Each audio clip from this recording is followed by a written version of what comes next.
Elle pensait simplement attraper un étranger au hasard dans un couloir mal éclairé pour se cacher de son ex violemment toxique. Un baiser désespéré et impulsif pour se fondre dans les ombres. Mais lorsqu'elle s'est écartée, l'homme n'était pas un invité. Elle venait d'embrasser le chef mafieux le plus dangereux de la ville. La grande salle de bal du Drake Hotel à Chicago était assourdissante. Un océan de verres de champagne qui s'enchoquait et de rires d'entreprise forcés. Chloé Thompson se tenait près du bord de la pièce, ses doigts serrés fermement autour d'un verre en cristal. Elle avait 28 ans, une brillante comptable senior dans une entreprise de logistique de premier plan. Mais ce soir, elle se sentait comme une adolescente terrifiée. Chloé lissa ses mains sur le devant de sa robe en velours vert émeraude. C'était une magnifique robe, confectionnée sur mesure pour épouser sa silhouette voluptueuse. Pour la première fois depuis des années, elle s'était regardée dans le miroir et s'était sentie sincèrement glamour, fière de ses formes douces et pleines et de la façon dont le tissu épousait sa taille et ses hanches. Mais cette fragile confiance s'est brisée à la seconde où elle l'a aperçu de l'autre côté de la pièce. Derek Galalaga. C'était son ex-fiancé, un homme qui avait passé 3 ans à détruire systématiquement son estime d'elle-même. Derek était un banquier d'affaires de milieu de gamme doté d'un talent pour la parlotte et d'une cruauté qu'il réservait exclusivement pour elle. Il surveillait ses repas, se moquait de son poids sous prétexte de se soucier de sa santé, et lui rappelait constamment qu'une femme de sa taille avait de la chance d'avoir un homme comme lui. Le quitter avait été la chose la plus difficile et la plus dangereuse qu'elle ait jamais faite, en particulier après la rage explosive qui avait brisé du verre lors de leur dernière nuit ensemble. Et maintenant, il était là. Il était censé être à New York, mais le voilà, debout près de la sculpture sur glace, ses yeux bleus froids balayant la foule. Puis ils se sont posés sur elle. Un sourire narquois écœurant tordit ses lèvres. Il s'écarta immédiatement du bar, traçant une trajectoire directe vers elle. La panique, froide et vive, s'empara de la poitrine de Chloé. Sa respiration se bloqua. Elle ne pouvait pas faire ça. Elle ne pouvait pas le laisser l'acculer en public. Elle ne pouvait pas supporter ses chuchotements menaçants ou la façon humiliante dont il attrapait son bras, ses doigts s'enfonçant dans sa chair assez fort pour laisser des bleus tout en souriant pour les caméras. Chloé fit demi-tour et s'enfuit presque. Elle bouscula un groupe de cadres qui riaient, ignorant leurs protestations indignées, ses talons s'enfonçant dans le tapis épais alors qu'elle se dépêchait vers la sortie. Elle se glissa à travers un ensemble de lourdes portes en acajou, laissant derrière elle l'orchestre de jazz tonitruant, et se retrouva dans un couloir sombre et isolé menant vers les suites VIP privées. Des pas résonnèrent derrière elle, lourds, délibérés et rapides. Chloé. La voix de Derek résonna dans le couloir, suintant de cette condescendance familière et moqueuse. Ne sois pas pathétique. Arrête de marcher. Elle regarda frénétiquement autour d'elle. Le couloir était vide. Il n'y avait pas de porte latérale, pas de toilette, nulle part où se cacher, à l'exception d'une profonde alcôve ombragée à mi-chemin du couloir où se tenait un grand homme le dos tourné, semblant examiner un tableau sur le mur. Derek contournait le coin. Elle avait quelques secondes. Poussée par une pure terreur aveugle, Chloé se jeta dans l'alcôve. Elle attrapa l'étranger par les revers de son costume parfaitement taillé, le fit pivoter et pressa désespérément ses lèvres contre les siennes. Elle s'attendait à un cri d'indignation. Elle s'attendait à ce qu'il la repousse avec dégoût. Au lieu de cela, une paire de mains larges et incroyablement fortes saisit sa taille. Ils ne l'ont pas repoussée. Ils l'ont tirée contre une poitrine dure comme de la roche. Le baiser, censé n'être qu'un bouclier, s'enflamma instantanément en quelque chose de terrifiant de réalisme. La bouche de l'étranger était chaude, ayant le goût de whisky cher et de menthe. Avant que Chloé ne puisse réaliser ce qui se passait, il prit le contrôle total du baiser. Sa langue effleura sa lèvre inférieure, exigeant l'entrée, et une secousse de chaleur pure et non diluée fila droit vers son centre. Il atteint avec une emprise possessive et inflexible, ses larges mains s'étalant largement sur le velours moelleux, couvrant le bas de son dos, tenant ses formes lourdes comme si c'était exactement ce qu'il attendait. Des pas se précipitèrent devant l'alcôve. Derek marmonna-t-il une injure, complètement inconscient des deux personnes enlacées dans l'ombre, et continua dans le couloir. Chloé se retira, haletante, son cœur battant follement contre ses côtes. Ses joues brûlaient, son rouge à lèvres était étalé. Je suis tellement désolée, bégaya-t-elle, gardant les yeux baissés vers sa poitrine, remarquant la cravate en soie coûteuse et l'épingle de cravate en or massif. Il y avait un homme, mon ex. Il me suivait, et j'ai paniqué. Je ne savais pas quoi faire d'autre. Lorsque l'étranger ne répondit pas, elle releva lentement son regard vers le haut. L'homme qui la regardait possédait un visage qui semblait avoir été taillé dans le marbre par un artiste spécialisé dans la beauté mortelle. Il avait des pommettes aristocratiques acérées, une mâchoire forte légèrement poudrée d'une barbe de quelques jours, et des yeux si sombres qu'ils étaient pratiquement d'un noir de jais. Il était indéniablement magnifique, mais il émanait de lui une aura de violence calme et terrifiante. Il n'avait pas l'air en colère. Il avait l'air amusé et incroyablement prédateur. C'est bien cela ? Sa voix était un baryton profond et rauque qui envoya un frisson le long de la colonne vertébrale de Chloé. Avant que Chloé ne puisse s'excuser à nouveau, un son la fit se figer, le déclic synchronisé d'une douzaine de crans de sûreté d'armes à feu qu'on désenclenchait. Chloé tourna la tête, le sang quittant son visage. S'avançant des ombres de la suite VIP adjacente se trouvaient 6 hommes massifs en costume noir. Leurs expressions étaient totalement impassibles, et chacun d'eux avait un pistolet muni d'un silencieux pointé directement sur sa tête. Patron, prit la parole l'un des hommes, un Italien fortement balafré, sa voix monotone. « Tu veux que je me débarrasse d'elle ?» Chloé cessa de respirer. Elle regarda de nouveau l'homme qu'elle venait d'embrasser. Le patron, Vincent Moretti. Elle le reconnut suite à une conversation étouffée et terrifiée qu'elle avait entendue par hasard entre deux des associés principaux de son cabinet. Vincent Moretti était l'héritier du syndicat du crime Moretti, l'organisation mafieuse la plus impitoyable et intouchable du Midwest. Il possédait des hommes politiques, des juges et la moitié de l'immobilier de la ville. Les gens qui le croisaient ne faisaient pas que disparaître, ils étaient effacés. Et elle venait de l'attraper par les revers et de l'utiliser comme bouclier humain. Vincent leva une seule main gantée. Instantanément, les armes furent abaissées. Disparaissant à nouveau dans des étuis d'épaule avec une précision militaire exercée, il baissa à nouveau les yeux vers Chloé, ses yeux sombres descendant lentement pour contempler sa silhouette complète, s'attardant sur la plongée de son décolleté en velours et l'évasement de ses hanches avant de remonter vers son visage terrifié. Contrairement à Derek, dont le regard lui donnait toujours l'impression d'être bouffi et grotesque, le regard de Vincent était lourd, affamé et plein de brute appréciation. « Reposez vos armes, Matteo, dit doucement Vincent, ses yeux ne quittant jamais Chloé. La dame se cachait juste. Je dois y aller, chuchota Chloé, sa voix tremblant si violemment qu'elle pouvait à peine former les mots. Elle s'arracha de son emprise. Vincent la laissa partir, ses mains retombant gracieusement le long de son corps. Chloé souleva la jupe de sa lourde robe et courut aveuglément vers la sécurité de la salle de bal bondée, son pouls résonnant dans ses oreilles. Elle ne regarda pas en arrière. Si elle avait fait, elle aurait vu Vincent Moretti toucher sa propre lèvre, un sourire sombre et dangereux s'étalant lentement sur son visage alors qu'il la regardait disparaître. 3 jours s'étaient écoulés depuis le gala. 72 heures pendant lesquelles Chloé sursautait à la moindre ombre, verrouillait 2 fois les portes de son appartement et évitait de fixer le moindre SUV noir qui passait devant la fenêtre de son bureau. Elle essayait de se convaincre qu'elle était paranoïaque. Vincent Moretti était un seigneur du crime milliardaire. Il gérait du racket de plusieurs millions de dollars et du transport maritime international. Il n'allait pas perdre son temps à retrouver une comptable aux formes généreuses qu'il avait accidentellement embrassée dans un couloir.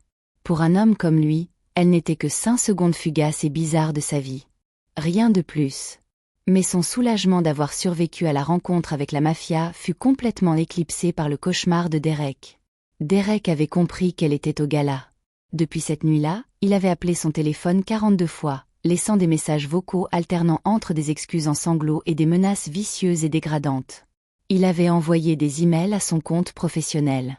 Il avait même envoyé une douzaine de roses noires fanées à son bureau avec un mot disant « Tu ne peux pas cacher ton gros cul loin de moi pour toujours ». Chloé était épuisée. Elle se sentait traquée, usée jusqu'à la corde par l'anxiété constante. C'était un mardi soir pluvieux lorsqu'elle quitta enfin le bureau, sa mallette lourde dans la main. Les rues du centre-ville de Chicago étaient glissantes et reflétaient les néons de la ville. Elle tira son trench coat plus fort contre son corps, le froid coupant à travers le tissu. Elle voulait juste se rendre à son modeste appartement à Lincoln Park, commander des plats à emporter et pleurer sous la douche. Elle déverrouilla la porte d'entrée de son immeuble et pénétra dans le hall faiblement éclairé. « Bonjour, cochonnette. » Chloé se figea. Le sang se transforma en glace dans ses veines. Derek était assis sur le canapé du hall, les jambes croisées, faisant tournoyer un gobelet de café en papier dans sa main. Il avait l'air décoiffé, ses yeux maniaques et injectés de sang. Il se leva, bloquant son chemin vers les ascenseurs. « Comment es-tu entré ici ?»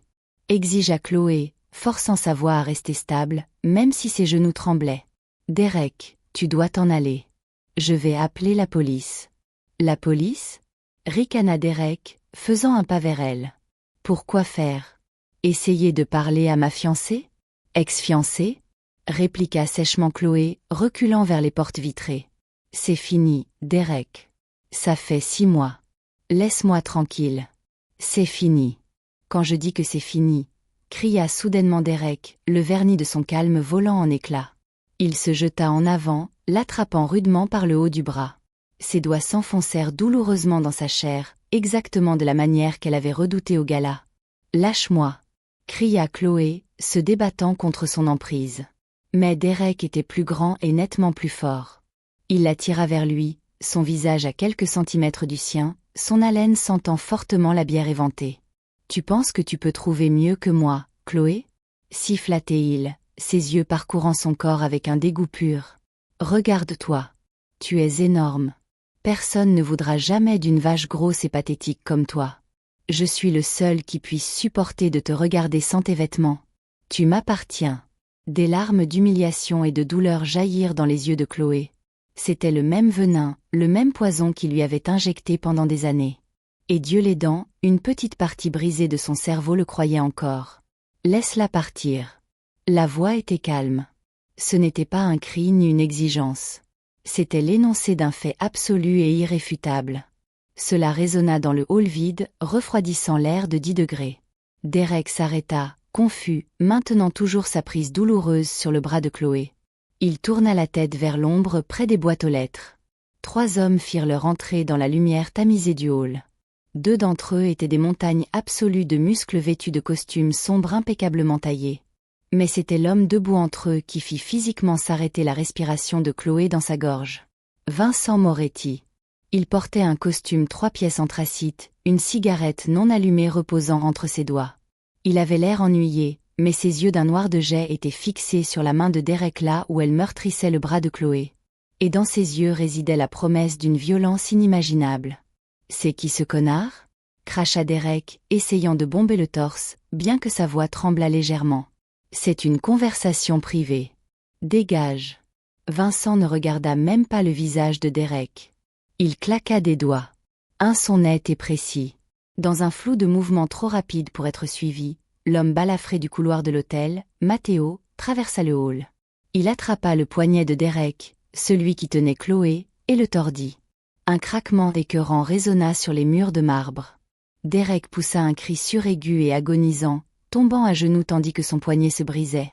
Il relâcha instantanément Chloé, serrant son bras ruiné contre sa poitrine, sanglotant de manière incontrôlable.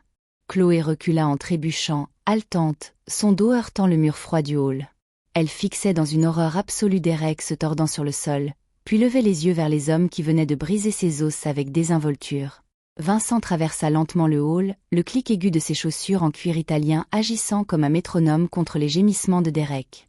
Il enjamba complètement Derek comme si l'homme qui pleurait n'était rien de plus qu'une tache sur le tapis et s'arrêta directement devant Chloé. De près, il sentait exactement de la même manière qu'elle s'en souvenait, bergamote, whisky cher et danger. Vincent tendit la main. Chloé tressaillit, fermant les yeux forts, s'attendant à un coup. À la place, elle sentit l'effleurement douloureusement doux de ses jointures contre les larmes sur sa joue. « Ouvre les yeux, Mia Bella » murmura Vincent. Chloé les ouvrit lentement. Il la dévisageait avec une intensité qui faisait plier ses genoux. « Il t'a traité de grosse » dit doucement Vincent, son regard descendant lentement pour absorber les courbes cachées sous son trench-coat. « Il a dit que personne ne voudrait de toi. » Chloé déglutit difficilement, la honte brûlant à travers sa peur. Elle détourna le regard. « S'il te plaît, laisse-moi juste monter. Ne me fais pas de mal. » Vincent fit un pas de plus, envahissant son espace personnel, sa poitrine frôlant la sienne. Il leva la main, sa paume large et chaude enveloppant sa mâchoire, la forçant à replonger son regard dans ses yeux sombres. « Te faire du mal ?» répéta Vincent, un rire sombre et grave vibrant dans sa poitrine. « Tu as utilisé un parrain de la mafia pour échapper à un rat. Chloé Thompson. Tu avais le goût de la peur et du champagne, et tu as fui loin de moi. Je ne veux pas te faire de mal. » Son pouce caressa sa lèvre inférieure, juste là où elle avait embrassé 3 soirs auparavant. J'ai passé 3 jours à fouiller cette ville de fond en comble, à chercher la femme qui a osé me voler, chuchota Vincent, sa voix tombant dans un murmure rauque et possessif. Et maintenant que je t'ai trouvé, je vais te montrer exactement à quel point un homme peut désirer chaque petit centimètre de toi. Derrière eux, Derek gémit de douleur. Vincent ne regarda même pas en arrière. Matteo, ordonna Vincent, ses yeux ne quittant jamais le visage terrifié et fasciné de Chloé. Emmène cette ordure dehors, et s'il s'approche à moins de 10 miles de ma femme à nouveau, prends-lui l'autre main. La transition du hall miteux et détrempé par la pluie de son immeuble d'appartement aux vastes pentouses de plusieurs millions de dollars sur Lakeshore Drive ressemblait à un rêve de fièvre. Chloé n'avait pas fait de sac. Elle n'avait même pas verrouillé sa porte d'entrée. Vincent Moretti avait simplement enroulé son lourd manteau en cachemire autour de ses épaules tremblantes et glacées par la pluie et l'avait guidé à l'arrière d'une Maybach à l'épreuve des balles. Maintenant, la lumière du soleil traversait des baies vitrées allant du sol au plafond, illuminant une chambre plus grande que l'appartement entier de Chloé. Elle était assise sur le bord d'un lit massif habillé de drap en soie, fixant d'un air absent le plateau de viennoiserie fraîche et de café noir qu'une femme de chambre silencieuse avait laissé sur la table de chevet. « Tu n'as rien mangé. » Chloé sursauta. Vincent était appuyé contre l'encadrement de la porte en acajou. Il avait jeté la veste de costume et la cravate de la veille, ne portant qu'une chemise habillée noire aux manches retroussées, révélant des avant-bras noueux de muscles et complètement recouverts d'encre sombre et complexe. Les tatouages juraient violemment avec l'esthétique du milliardaire, un rappel brutal du sang et de la brutalité qui avait bâti son empire. « Je n'ai pas faim », mentit doucement Chloé, enroulant ses bras autour de son estomac, une habitude défensive que Derek lui avait inculquée. « Monsieur Moretti, je ne peux pas rester ici. J'ai un travail. J'ai une vie. » Vincent se détacha de l'encadrement de la porte et s'avança vers elle. À chaque pas, la domination pure qui émanait de lui semblait aspirer l'oxygène de la pièce. Il ne s'arrêta que lorsqu'il se tint entre ses genoux écartés. Il se pencha, attrapant ses poignets et tirant doucement ses bras loin de son estomac. « Tu te caches encore » murmura Vincent, ses yeux sombres se fixant sur les siens. « Je te l'ai dit hier soir, Mia Bella. Personne ne te fera plus jamais te sentir comme si tu devais te faire plus petite. Surtout pas dans ma maison. » Derek a dit. Derek est un homme mort en sursis s'il prononce à nouveau ton nom. Vincent la coupa, sa voix mortelle et froide. Il s'agenouilla devant elle, totalement indifférent à la ruine de ses pantalons de costume coûteux sur le parquet en bois franc. Ses grandes mains se posèrent chaleureusement sur ses cuisses plantureuses et lourdes. « Écoute-moi, Chloé. Des hommes comme ça. Des hommes petits et faibles. Ils essaient de briser les femmes qui portent un réel pouvoir. Ton corps est magnifique. Il est luxuriant, doux et parfait. Tu es une déesse née pour être adorée, pas un secret qu'il faut affamer. » La respiration de Chloé se bloqua. Une lune glissa sur sa joue, complètement involontaire. Pendant 3 ans, on lui avait répété que son poids était un fardeau, un défaut dégoûtant dont elle devait s'excuser. Maintenant, l'homme le plus dangereux et le plus puissant de Chicago était à genoux, regardant ses cuisses épaisses et ses hanches rondes comme s'il s'agissait du Saint Graal. Vincent se pencha en avant et pressa un baiser doux et persistant sur le creux de son estomac à travers la soie de sa chemise de nuit empruntée. Le geste était si tendre, si complètement en contradiction avec le roi de la mafia violent qu'il était, qu'un sanglot s'échappa de la gorge de Chloé. « Je t'ai acheté des vêtements, » dit Vincent, se levant et la tirant vers le haut avec une force sans effort. Il la guida vers le grand dressing. Chloé haleta. L'espace était rempli de dizaines de vêtements de créateurs taillés sur mesure. Il y avait de riches robes portefeuilles émeraude d'Oscar de la Renta, des blouses en soie fluide et des talons Christian Louboutin larges qui ne lui pinçaient pas les pieds. Il ne lui avait pas seulement acheté des vêtements.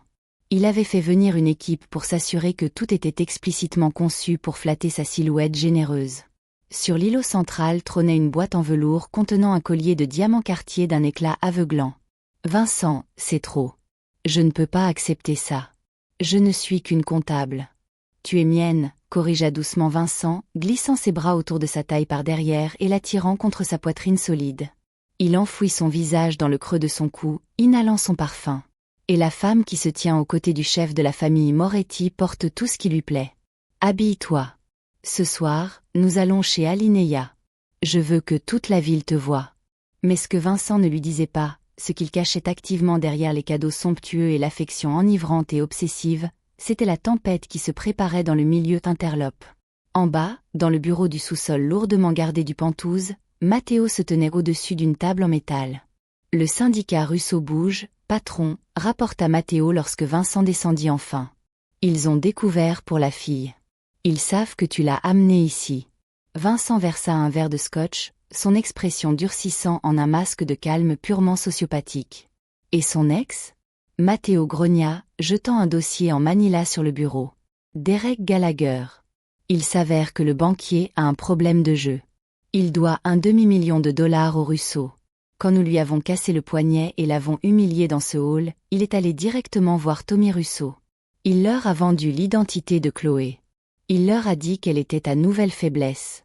Le verre en cristal dans la main de Vincent vola en éclats. Du whisky et du sang coulèrent sur le tapis persan. Faiblesse, répéta Vincent, un sourire sombre et terrifiant s'étirant sur son visage. Tommy Russo pense que ma femme est une faiblesse. Il sortit un mouchoir monogrammé de sa poche et enroula sa main qui saignait. Doublez la garde du périmètre. Et Matteo, dites au gars de charger les munitions à Pointe-Creuse ce soir. Les Russo vont essayer quelque chose au restaurant. Je veux qu'ils le fassent. La salle à manger privée d'Alinéa était un chef-d'œuvre de luxe moderne, mais Chloé pouvait à peine se concentrer sur le menu dégustation élaboré en 20 services. Elle était trop hyper consciente de l'homme assis en face d'elle.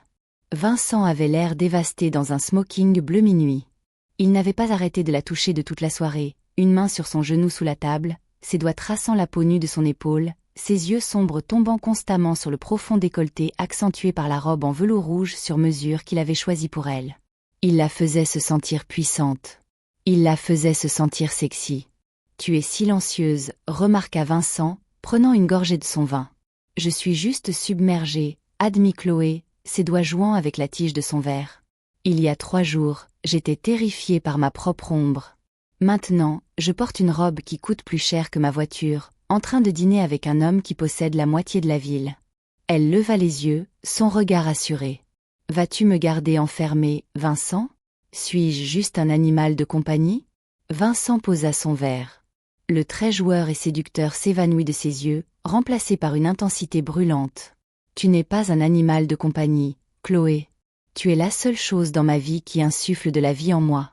Si tu veux partir dès maintenant, je te mettrai dans une voiture, je te donnerai 10 millions de dollars, et tu ne me reverras plus jamais. Mais si tu restes en tant que mon égale, ma reine. » Avant que Chloé ne puisse assimiler le poids massif de cette promesse, les lourdes portes en acajou de la salle à manger privée s'ouvrirent violemment. Le chaos éclata. 3 hommes en blouson de cuir sombre surgirent dans la pièce, levant des armes automatiques. Mais Vincent avait attendu. Et plus vite que Chloé ne pouvait cligner des yeux, Vincent renversa la lourde table à manger en chaîne vers le haut, jetant Chloé au sol et protégeant entièrement son corps avec son propre cadre massif. Des coups de feu assourdissants brisèrent la tranquillité du restaurant. Des verres en cristal explosèrent. Du plâtre tomba du plafond. Chloé hurla, pressant ses mains sur ses oreilles, son visage enfoui dans la poitrine de Vincent. Il ne fléchit pas. Il la tint serrée, une forteresse humaine de muscles et de coutures sur mesure. « Reste à terre », rugit Vincent par-dessus le bruit. Du couloir, Matteo et 4 gardes des Moretti répliquèrent. La fusillade fut brutale, précise et terminée en moins de 30 secondes. Les 3 hommes de main des Russo touchèrent le sol, morts avant même de réaliser ce qui avait mal tourné. Le silence strident qui suivit fut terrifiant. L'odeur de cuivre et de soufre remplit l'air. Vincent se leva, tirant Chloé avec lui. Il passa rapidement ses mains sur son corps, ses yeux fous d'une panique frénétique jusqu'à ce qu'il soit certain qu'elle n'avait pas la moindre égratignure. « Tu es blessée ? Parle-moi, Chloé. »« Je vais bien, » étouffa-t-elle, tremblant si violemment que ses dents claquaient. « Amenez-le » aboya Vincent par-dessus son épaule. Matteo traîna une silhouette sanglante et gémissante dans la salle à manger ruinée. C'était Derek.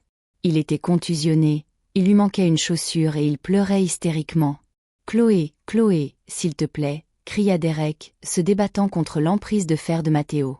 Ils m'y ont forcé. Les Russo, ils ont dit qu'ils me tueraient si je ne leur disais pas où tu étais. Chloé fixa l'homme pathétique et pleurnichard sur le sol. C'était l'homme qui l'avait terrorisé pendant des années. L'homme qui l'avait poussé à détester son propre reflet. Et en ce moment, le voyant ramper dans le verre brisé d'un restaurant étoilé au Michelin, elle ne ressentit absolument rien d'autre que du dégoût.